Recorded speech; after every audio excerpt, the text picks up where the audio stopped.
Hey, how are you? Good to see you. Thanks for joining us today.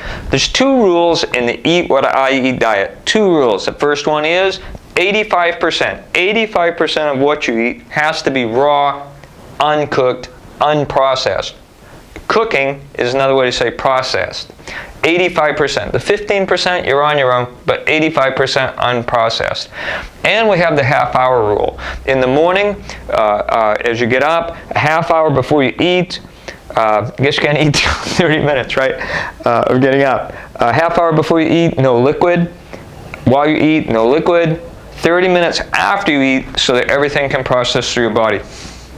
That's how it works. That's the two things.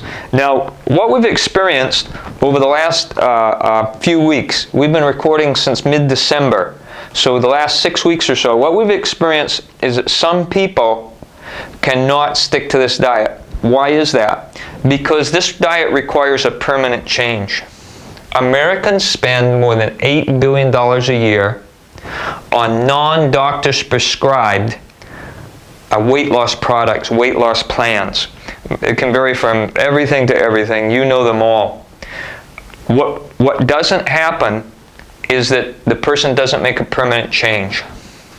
We met some YouTubers that were trying to do 100% of this diet. It's very, very difficult. If you can do it, great. They couldn't do it, and they were really determined to. The man made it 3 weeks. His wife made it 2. His children didn't make it 1 day because it's difficult.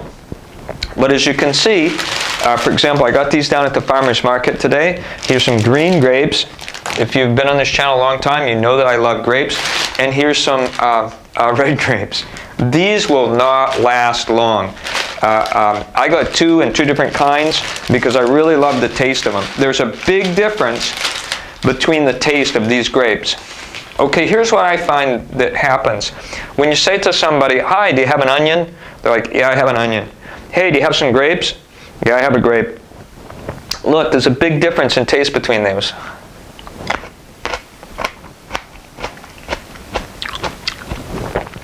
Oh yeah, seedless grape. I'm not going to clear my mouth out. But that has a little bit of it's an odd taste at the end. But watch this one. I bought those for you. I bought those so I could show you that on this station. About 6 weeks ago, we started working closely with Rogers Landscape in Poway, California. And we thought that we would be taking an adventure of growing our own food. But really, that's not what we found. What we found is that whether we buy our food or grow our food, the idea has got to be that on our channel here, not just me, everybody else joining, so far, not too many people have joined, but that's okay. As we grow together as a channel, we're going to be changing permanently our diet for the purpose of having a better life for ourselves, for the purpose of having improved health for ourselves. So from growing, we really went backwards. There's no sense to grow food if we're not going to eat it.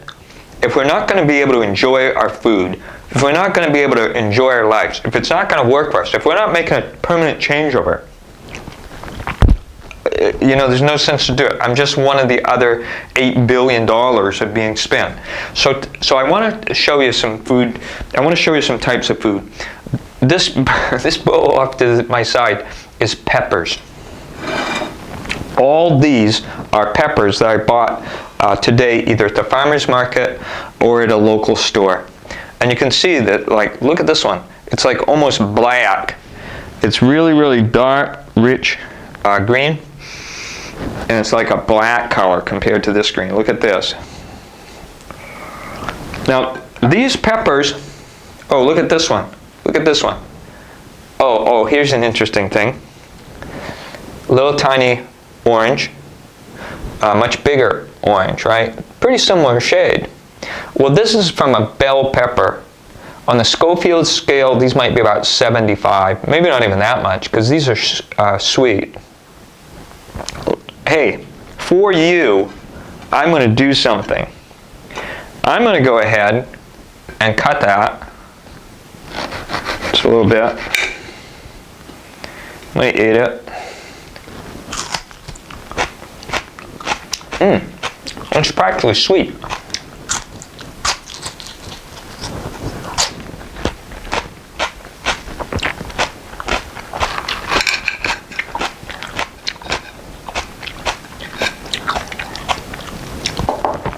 That's a habanero.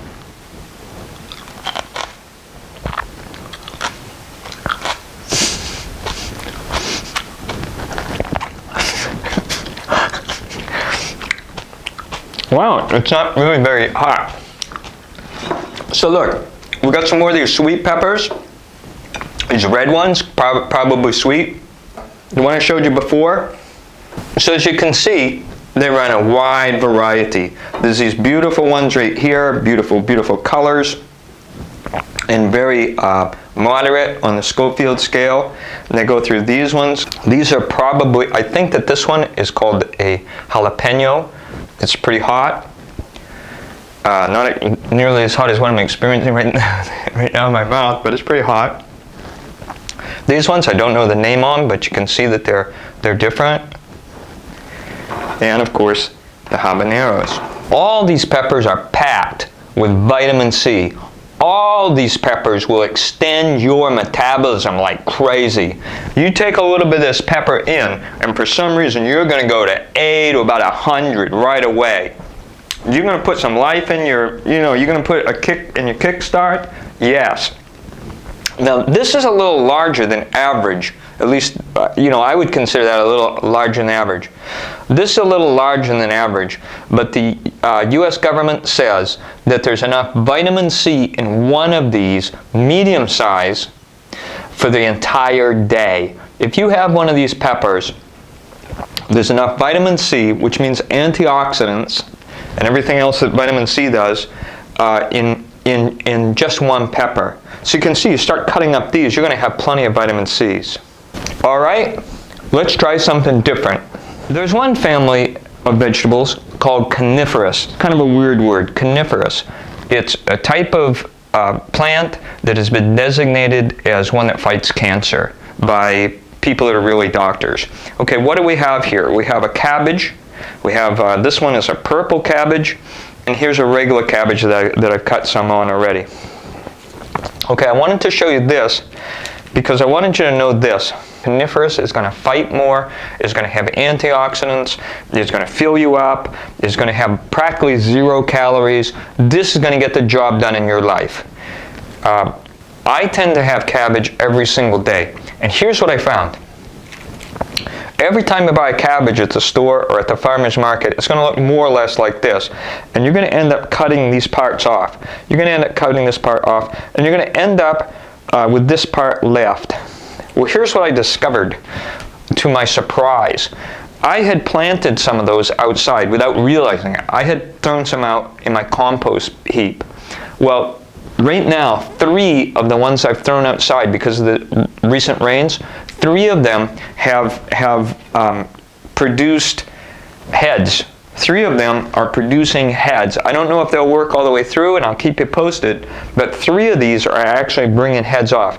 And by the way, that's heads multiple. This thing is not growing back as 1, it's growing off like 4 or 5. Oh my goodness. If that's real, if that's all it takes, I'm going to have some cabbage this year. Now this is a cauliflower, and I bought today at the store. I don't know if this will grow back, but I'm going to try it. I'm going to put this down into the water, and I'm going to see if this grows up. As you can see, it's like this, and the fruits are up in here.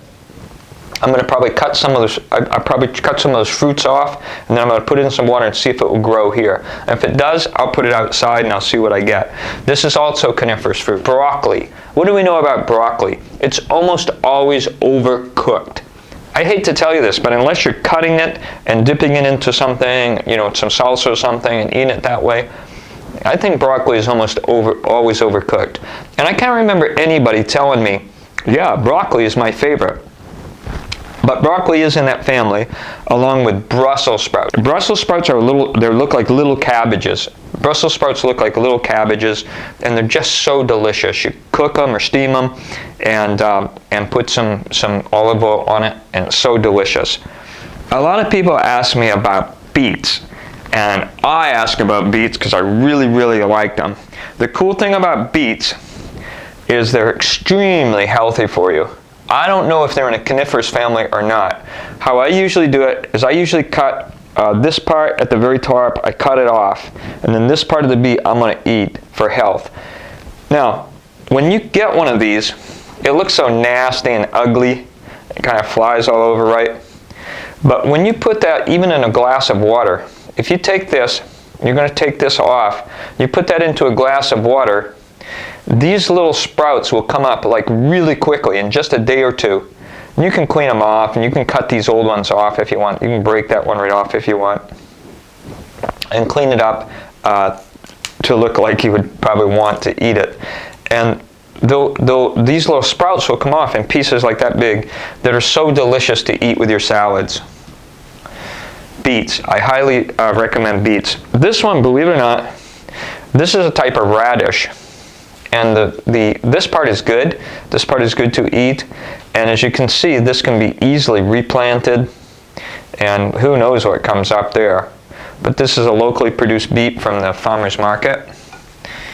A smaller one, of course, like this.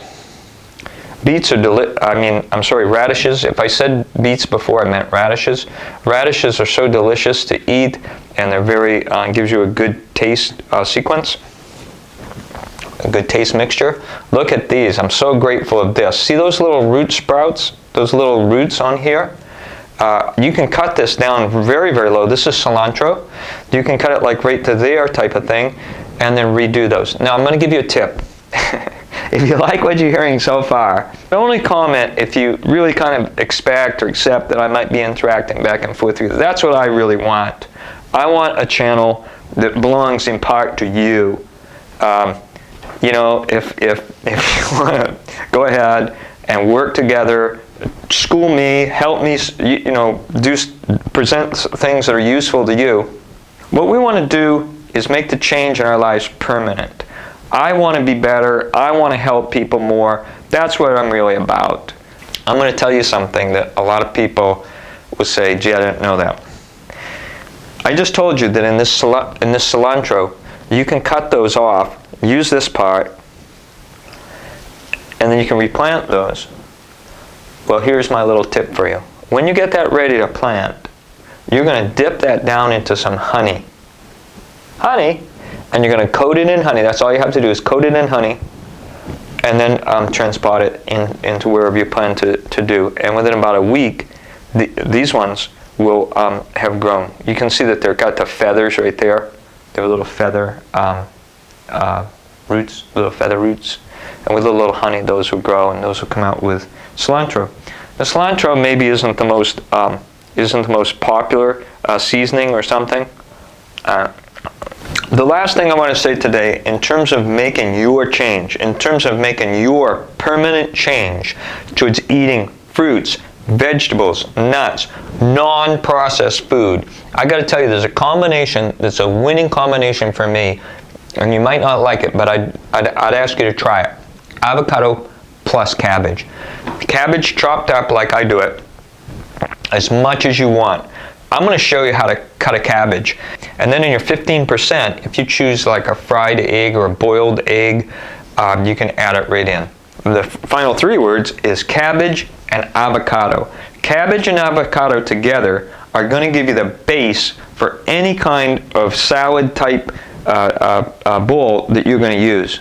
Let me show you how I cut cabbage. An important staple of my diet is cabbage, and I'm going to show you how I cut it. As you can see, this one started out, you know, maybe about a quarter of it's left. So I just slice it a few times like this, and then I cut it down the back place. And you can see I've used this at least 3 or 4 times, and I'm just cutting away. A couple more cuts. Okay, why did I take you through all that? Why did I make you watch through that excruciating detail? I'll show you something. So I'd probably cut cut it a little finer. Reminds me of a song that I can't tell you right now.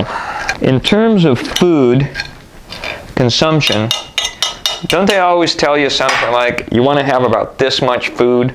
Watch this. Just that little bit of cabbage. It doesn't fill the bowl, but it gives you a heck of a good start. Look, that's just that little bit. That's just that little bit of cabbage. It gives you a heck of a good start. And particularly with avocado, it will kind of have a consistency that works for me. In addition to that, I'm always going to add vinegar, olive oil, mustard. Okay, why don't you cut up your salad? Why don't you cut up your cabbage salad? Add some avocado and your favorite condiments, and I'll see you tomorrow on the station that gives you vitamins, minerals, and everything that needs for your health. Oh, disclaimer, I'm not a doctor, I'm a cartoon character, so check with your doctor before you make any changes. Thanks, and I'll see you tomorrow. It wasn't that habanero was hot in my mouth, it was that fire was coming out of my ears. See you tomorrow.